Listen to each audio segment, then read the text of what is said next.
Hey guys, my name is Kelvin McNeil and welcome to my channel where we discuss financial wellness, mindset therapy, and real estate. Today's video is going to be all about building credit. So whether you have bad credit, no credit, or new credit, today's video is going to be just for you.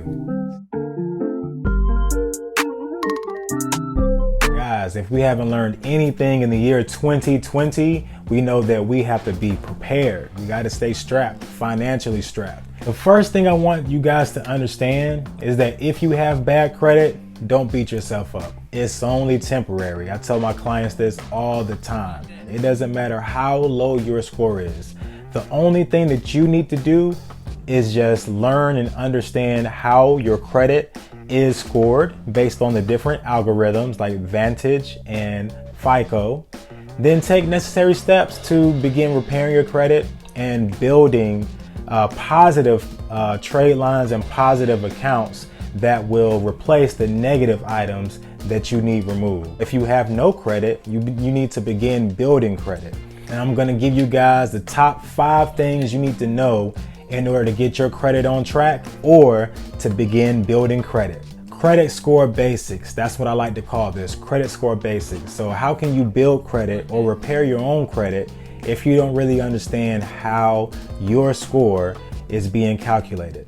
There's gonna be 5 categories or 5 factors, whether it be high impact, low impact, or medium impact, that's gonna, that the credit bureaus are gonna judge your score based on. The number one thing is gonna be payment history.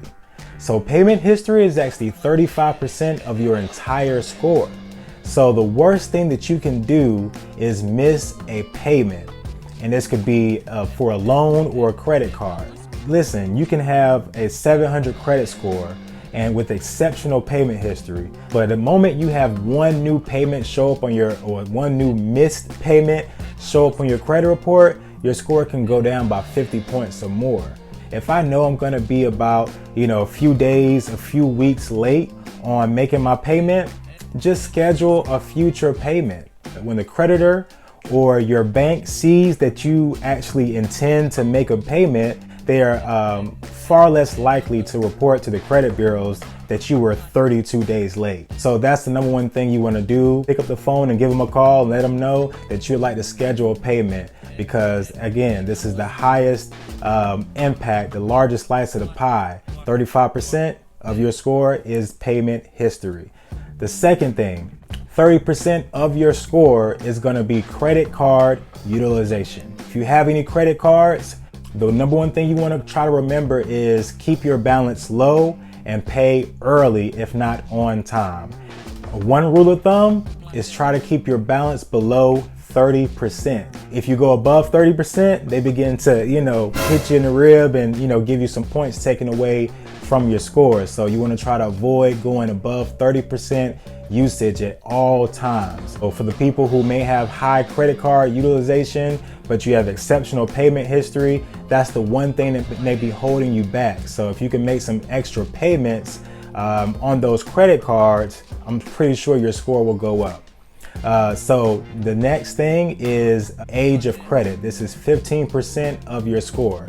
So age of credit just essentially means that they're going to take the oldest account that you have, the oldest open account, and they're going to look at the newest account and then basically judge what is the median between those two. If you have an old account that you were thinking about closing, that old card, the credit card that you haven't used in a year, keep that puppy open because that's probably the account that's keeping your credit where it is right now instead of going down into the dumps. So the older your accounts are, the better your score. Let's say you have your scores are over 700 and you can't figure out why you can't get up into the 800 club. Most likely it may be your average age of credit is too new.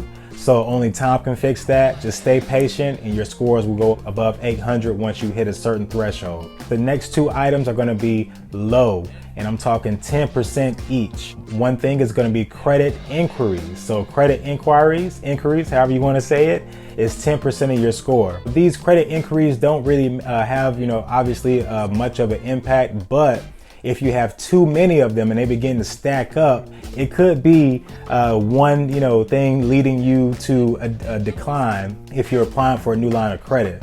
For example, here at GSC Funding, we have a lot of clients that may come to us and they're trying to get $100,000 or $200,000. But if you have 6 inquiries within the last 60 days, that alone could get you a denial. So you want to try to dispute those inquiries and try to avoid, any hard pulls, because hard pulls do show up in your credit report. And then last but not least, 10% of your credit scores are going to be judged on your mix of credit. Mix of credit is going to be essentially your balances between how many revolving lines of credit you have versus how many installment lines of credit you have. Number 2 thing that you want to know is, hey, you need to start building revolving lines of credit. Revolving lines of credit could be a line of credit that you've received from a bank, a line of credit that you may have received from a department store, or a physical credit card, which is the most popular type of revolving credit. Now, there are many different ways you can, build credit using revolving credit. I'm going to give you my top 5 that you can use. Secured credit cards are the best option for anyone who has really bad credit or no credit history at all, because you're not going to be able to, unfortunately, you're not going to be able to just go right to, Amex and apply for your first credit card. You can give yourself a boost each month, and you can literally see from month to month your score going up like the stock market. So the number 1 secured credit card that I would recommend is called the Credit Builder Card. The Credit Builder Card was literally created for people like you and mine. People who either have low credit scores or no credit, so they're trying to build credit. It's a secure credit card that you would get. You make a $200 deposit. They're going to mail you a credit card with that same $200 that you used as your deposit. That $200 would then be your line of credit on that credit card. Here's the key. This can really help you or it can really hurt you. All you have to do is think, this is not a credit card that I'm going to be using to go shopping. This is literally a card that I'm going to use as a tool to build credit and to increase my credit scores. You're going to make one small purchase each month. It can be 1, 2, 3, as long as you don't go above the 30% threshold, which will be $60. So don't spend over $60, and then pay off the amount early. If you do this each month, your credit score is going to rise, and you're going to just see the wonderful, benefits of having revolving lines of credit when you didn't before. I would recommend to have at least 3 revolving lines of credit building, 4 preferably if you can, and I would say 6 months down the line you'll be in tip-top shape. The second one that I would recommend, and we're still talking secure credit cards, is actually a new one, and it's if you have iPhones, unfortunately Android users, it's not available for you guys yet, but it's called the Grain app. I'm going to go ahead and plug that up right here. So the Grain app is actually a digital credit card. I really haven't seen anything else like this, although I'm sure there may be other options out there similar to what Grain has to offer. All you're gonna have to do is link your most active checking account. If you bank with Wells Fargo and that's where you get your paychecks deposited to, you're gonna wanna sign in and link your, whatever your personal checking account is. So they're just gonna do a quick scan and see, if you have cash flow, do you have money coming into this account regularly? Based on that, they're gonna give you a minimum of $1,000 or more as your line of credit. When you withdraw $50, that $50 shows up directly into your account, and it's just like you went to Chick-fil-A or the mall or whatever and you swiped your card for $50. So you're gonna need to pay that back before the due date, and that alone is gonna help your score go up. And then if you do it right, in a few months, they should automatically raise your credit limit as well. The third thing that you want to know about how to build credit is installment loans or installment accounts. There's different types of installment accounts that you can have. Obviously the most popular would be a mortgage or a student loan or a auto loan that you may have for your car. But if you don't have any of those, then I have the perfect option for you. It's called Self Lender. Self is one of these lenders that allows you to have a CD account. So a CD account is called a certificate of deposit. And essentially it just means that they're gonna draft, for example, $25 out of your account every month on a specific day. And they're going to report to all three of the credit bureaus as if you made a loan payment. So this is a great way to build exceptional payment history because they're automatically drafting it out of your account. You know, you can do $25 or more. You can do a 2-year plan or a 1-year plan. And at the end of that 1 or 2 years, all the money that you saved up, you get access to, and you can withdraw it and take it home. They just charge you a small fee. So for example, if you do $25 a month for 24 months, that would be $600. So at the end, you'll probably only get $550, but you know, the whole time you were saving money while building credit, which is, you know, exceptional. And another reason why another reason why Self Lender is highly recommended by myself is because they have a self Visa card option. After you make your 4th payment and you have at least $100 in your Self Lender account, you have access to a self Visa card. This is another secure credit card where they're gonna basically use the money that you have in your account with them as your line of credit. They're gonna send you this beautiful blue credit card, and then you can use it just like I mentioned the other ones, you know, make a very small purchase each month to help build your credit. And now you have both a revolving line of credit and an installment account with Self Lender, and it shows up as 2 separate accounts. So now you're doing, you know, you're knocking out 2 birds with 1 stone. And another option that you can use for an installment loans or installment accounts is paying rent. If you pay rent, there's a website called Rent Accelerator. You know, why not get credit for paying your rent? You know, it's hard enough as it is. Why not get credit for it? You know, I think we all should get credit for paying rent, right? I want to say it's $9.99, and you pay just that $9.99 per month, and then they will report to all three of the credit bureaus each month that you pay your rent. So I know before when I used to pay rent, there was a website that we used called paylease.org or .com or whichever one it was, but it actually had a built-in option. It was like a little check mark box that says opt in. And if you were to opt in, then it shows up on, I want to say TransUnion, and they dispute it for free every month. So, you know, if you do pay rent online, you should look into it, you know, go to your Clubhouse or, you know, whatever the case may be and ask them if they have, you know, that option for you, and you should use it to your advantage.